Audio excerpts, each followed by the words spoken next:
ప్రశాంతంగా ఉన్న దేశ రాజధాని ఢిల్లీ బాంబు పేలుళ్లతో ఒక్కసారిగా ఉలిక్కిపడింది. ఎర్రకోట సమీపంలో రక్తం ఏరులై పారింది. సోమవారం సాయంత్రం 6:52 ప్రాంతంలో ఢిల్లీ వాసులే లక్ష్యంగా ఉగ్రవాదులు బాంబు బ్లాస్టుకు పాల్పడ్డారు. రద్దీ ఎక్కువగా ఉండే ఎర్రకోట సమీపంలోని మెట్రో స్టేషన్ దగ్గర 2 కార్లలో బాంబులు పెట్టి విధ్వంసాన్ని సృష్టించారు. ఈ ఘటనలో 12 మంది అమాయకులు అక్కడికక్కడే మరణించగా మరో 15 మంది తీవ్రంగా గాయపడ్డారు. దాదాపు దశాబ్దం తర్వాత మళ్లీ హస్తినలో బాంబు పేలుళ్లు సంభవించడం దేశ ప్రజల్లో భయాందోళనలు రేకెత్తిస్తోంది. దేశవ్యాప్తంగా ఉన్న ప్రధాన నగరాల లక్ష్యంగా బాంబు పేలుళ్లకు ఉగ్రవాదులు ప్లాన్ చేసినట్టు తెలుస్తోంది. ఈ నేపథ్యంలో ఉగ్రవాదులతో లింకులున్న హైదరాబాద్లో అధికారులు హై అలర్ట్ ప్రకటించారు. గతంలో భాగ్యనగరంలో చోటు చేసుకున్న బాంబు పేలుళ్ల దృష్ట్యా ఈ నిర్ణయం తీసుకున్నట్టు తెలుస్తోంది.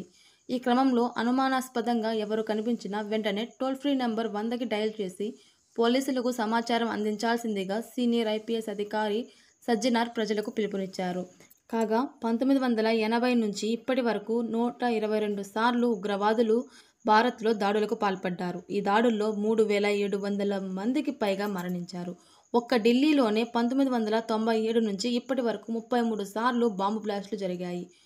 ఈ దాడుల్లో 146 మంది మృతి చెందగా 900 మందికి పైగా గాయపడ్డారు. ఈ ఏడాది ఏప్రిల్లో జరిగిన పెహల్గాం ఉగ్రదాడిని మరవక ముందే మరోసారి ఢిల్లీలో బాంబు పేలుళ్లు సంభవించడం బాధాకరం.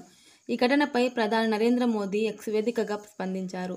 మృతుల కుటుంబ సభ్యులకు ప్రగాఢ సానుభూతిని తెలియజేశారు. అలాగే క్షతగాత్రులు త్వరగా కోలుకోవాలని కోరారు. ఢిల్లీలో పరిస్థితి గురించి కేంద్ర హోంమంత్రి అమిత్ షా ఇతర అధికారులతో కలిసి సమీక్షించినట్టు వెల్లడించారు.